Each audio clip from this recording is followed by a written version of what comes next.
lot of people's focus is designed to reach out to that person in the first 72 hours. If I don't have contact or I can't schedule an appointment in 72 hours, that customer is not serious. On to the next one. On to the next one. And what happens is we see the data now. People that lead that you got, that customer who submitted their name, who was asking for help from your dealership, goes and buys from someone else a week later. Were they serious? Yeah. Was your team serious? Maybe not.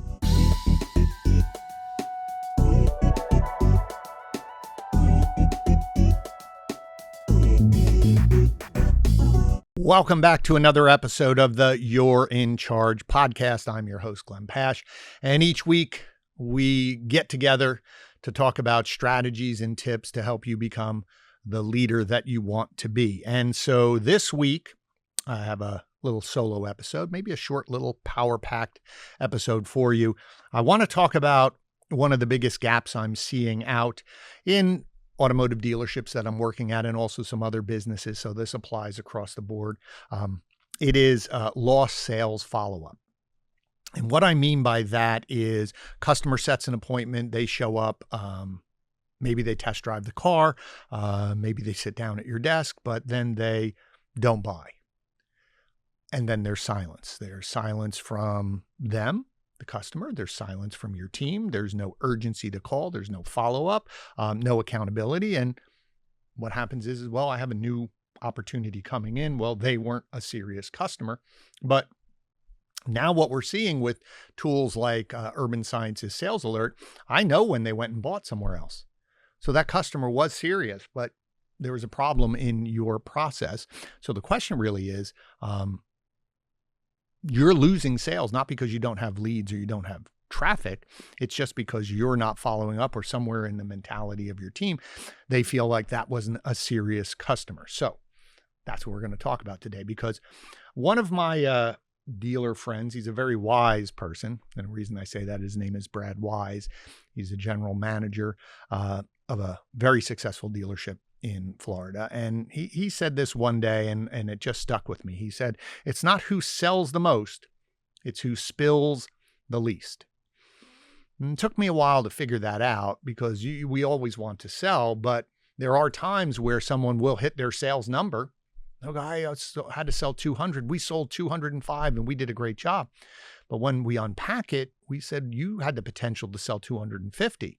But they're so focused on and happy about the fact that they sold their 200, they're missing what's possible. And that's what he was saying, is it's not just that, because, well, I could sell 200. Maybe I can spend less money on marketing. Maybe I don't need to buy, have all of these opportunities to sell 200, right? So I'm spilling less. But if I'm just buying more and more and more to sell up to a number, how much am I spilling? How much am I wasting? And I really love that analogy. So why does this happen? Well, it's an obsession with leads. Everybody wants new leads, new ups, new opportunities, and managers push for traffic. I run a marketing agency, and so constantly I need more leads. I need more leads. I need more leads. And while I feel that there's people who were in your building who didn't buy and left and are just being forgotten. And so that's what I've been working with a lot of clients to just say, I know for most dealerships out there is 15 to 20 cars that are being missed every single month, and larger volume, probably 50 to 100. And while everybody is happy about their sales, I'm sitting here going, but look at all this spillage. What are we doing with this? And it's really important for everyone to dive into this, or someone in the store take ownership of looking at all of these lost opportunities, these buckets of, why didn't we set more appointments? That's spillage. What happened to all the people who didn't show up for their appointments? How many did we get back in? Spillage. All the people who came in and didn't buy? Spillage, right? So all of these areas, at least from a sales perspective, and you can apply this to service as well. How many customers did we sell who didn't come back after their first service, or didn't come in for their first service? And how many times did they decline services, and how many did we get back? Are we measuring these? Are we trying to stop the spillage? Right? Clean up the leaks. That's what we want to focus on. So the other thing is, because most of your programs, most of your processes, and that is one of the reasons why I wrote the book, Road to Sold, available on Amazon, is because a lot of people's focus is designed to reach out to that person in the first 72 hours. If I don't have contact or I can't schedule an appointment in 72 hours, that customer is not serious. On to the next one. On to the next one. And what happens is we see the data now. People that lead that you got, that customer who submitted their name, who was asking for help from your dealership, goes and buys from someone else a week later. Were they serious? Yeah. Was your team serious? Maybe not. Because then it also gets into this idea of, well, that lead source isn't good or an internet customer isn't serious. So my challenge to you, if any of your team or of you who are listening believe that an internet customer is not as serious as someone who is standing in front of you, why do you use Amazon besides to buy my book? But why do you use Amazon? Because you can. I don't have to go to the store. But if you were serious, wouldn't you go to the store to buy it? Wouldn't you go to a Barnes & Noble and buy the book? What about your food? How many of you use DoorDash or Uber Eats? Why do you have them bring you their food? If you were so serious, you'd go to the restaurant and get the food. If you're really serious, you'd make your own food and bring it in for lunch because you can. It's the same thing here. I don't need to come into the dealership to get information about a vehicle or service because you have tools on your website where I can customize my payment. I can get a ballpark figure of what I think I'm going to pay. There are tools on your website and I can get a range for my trade. You have companies out there who will give you a trade value based on what you submit to them, and there's no argument. That's what you're competing with. So internet customers are serious. I don't have to come down to you. What I'm looking for is someone who's going to help me. And yes, there are people who really are going to buy in the next couple days. I will challenge you to think that a lot of those people went to one or two other dealerships who ghosted them after 72 hours, where they got a little bit of information and then that the salesperson didn't think they were serious. Man, I sent them numbers and they ghosted me. Well, they took those numbers and they came into your store and bought from you. So again, we have to have a longer term focus. We have to also be looking at these metrics and say, where are the buckets? What's going on? Now, another thing that happens is cherry picking. This lead is too much work. That customer, again, like I said, is not serious. I don't like that lead source, right? And so again, it's important for you to set the right tone as a leader that these leads, these opportunities are serious, right? You don't want to have a culture where anyone who didn't buy from you, they walked out and they didn't buy, that's dead. They're not serious because we're seeing the data. They're going somewhere else in 1 week or 2 weeks to buy. You could be the first dealership that someone's reaching out to. And so at this recording, we're mid-month. Maybe a third week of the month. What if I'm going to buy in the middle of next month, but you need me to come in this weekend or I'm not serious? How many of those opportunities, how much of that is happening right now in your store? So it's a blind spot and it's costing you money. So I want you to really think about this, that anyone who came in and didn't buy is still warmer than any new lead you have in your system. Why? They were in your store. They talked to you. They talked to a manager. They already invested time. They already showed intent. But if you're not following up for whatever reason, they're going to continue their shopping. They're just not going to shop with you. I've seen times where someone comes in for a pre-owned car and that dealership said, oh, we can't get them into a new car, a pre-owned car. They don't want the pre-owned. Someone else sold them a new car. Someone else figured it out. But if you have a lot of leads and you're spending a lot on marketing and, well, I got another lead, I'll go there. And so it becomes, I'm looking for the easiest sales to do. And you're missing all of these people who are just have a little longer timeline for you. I would challenge you all, as a little bit of a side homework, I would challenge you all to just go into your CRM and go look at that pile, pick this month, the last 60 days, whatever it is, and look at the amount of people who came into your building and didn't buy. Now just go randomly open 10 to 20 of those. And are you happy with the follow-up? Or is there no follow-up? Or is there one phone call? Is that really what you want? Are you really, really trying to maximize what you're doing? You're spending so much money. If you're a dealer principal listening to this, or if you're a general manager, you're spending so much money to get people in the building. And then You're not following up with the people who just can't buy right now or have to talk to someone else. And even those who say, wow, I can't make it work. Could you? If that was the only lead, I would give you, if I said to you, I'll give you $5,000 if you can put that deal together. Would you find a way to put that deal together? Maybe. I don't know. That's what we're talking about, is we're really trying to solve this, because I see it so many times. We're all worried about what's new. We're only looking for the next one. We're not seeing what's behind us. And those people may do business with you, but you're letting them slip through the cracks. So again, it's not a lead problem.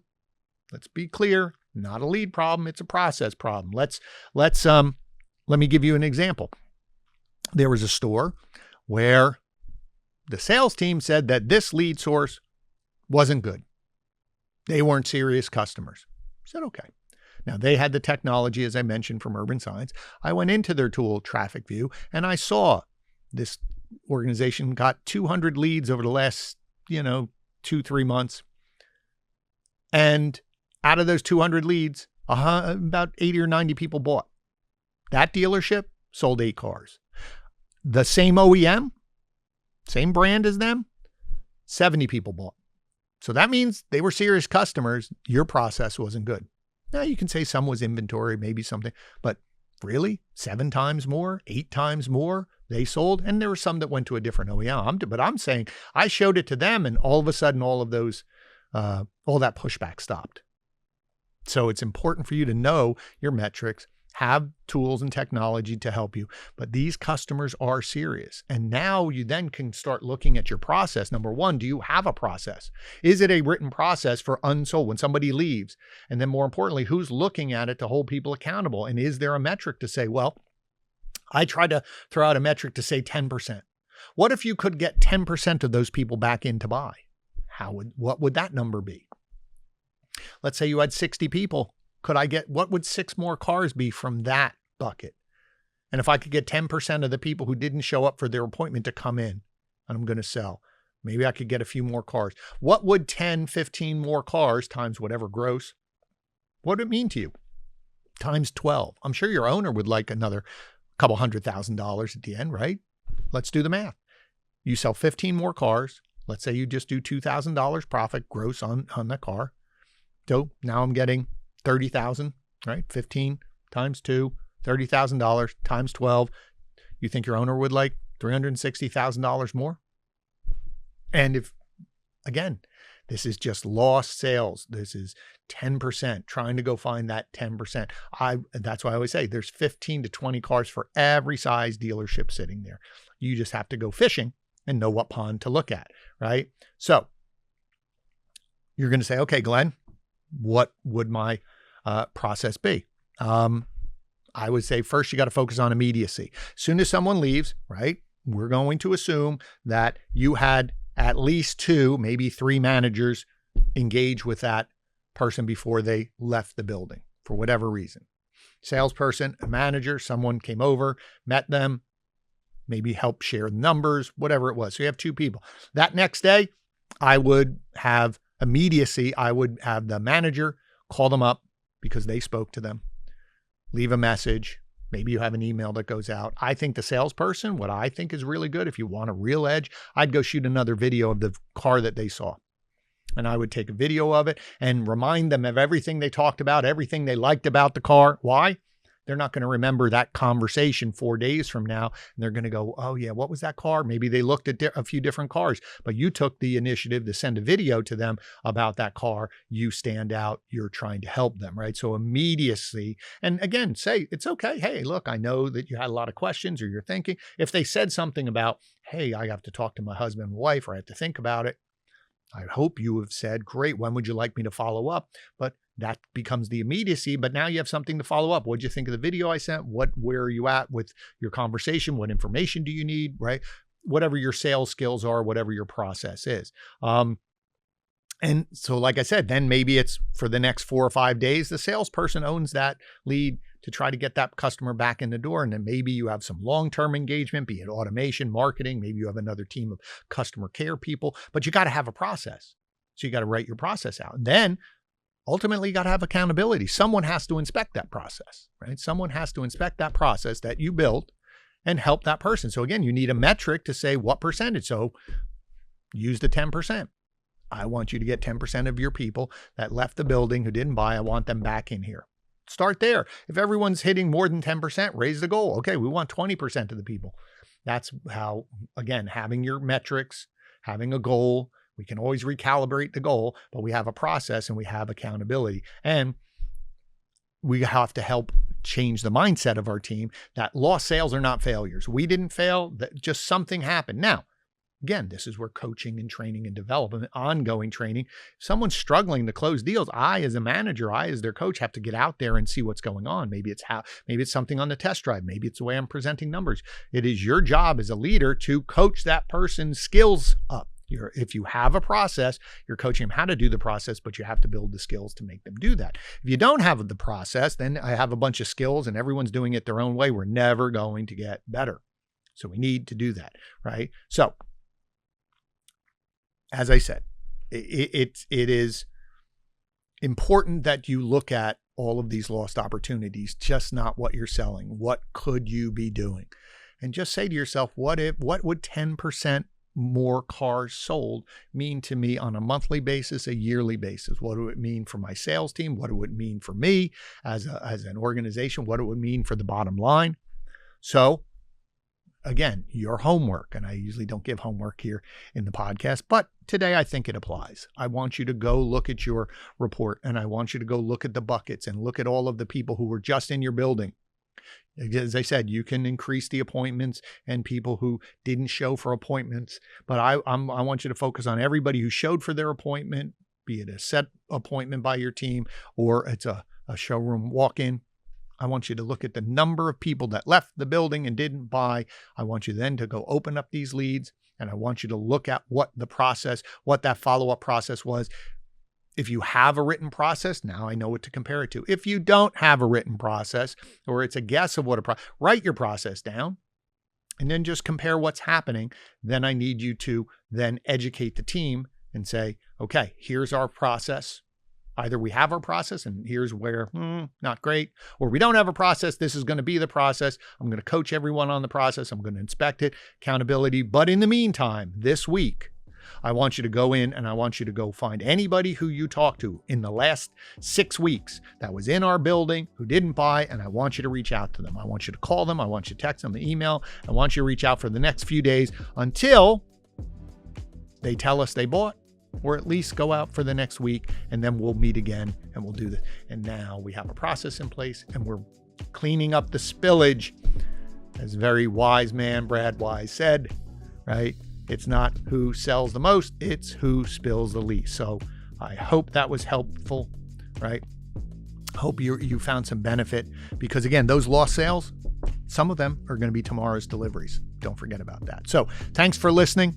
I appreciate the attention. I know there's a lot of places you can get your content. In fact, you spent some time with me. I really do appreciate it. But if you found value, please make sure that you share this out. Share it with your team. Share it with everyone you know. I'm sure there's someone who could benefit from that as well. And again, you've heard me mention it a few times. Please, if you haven't already, get your copy of Road to Sold. The video series will be out shortly as well. And if you have already purchased the book, if you found value in the book, please go to Amazon and leave a review. That helps spread the word as well. So, as always, I appreciate the attention. Don't forget, you're in charge, but now you have a few other things here that we talked about today to help you become a better leader and your team to become more successful. Thanks again, and I'll see you next episode.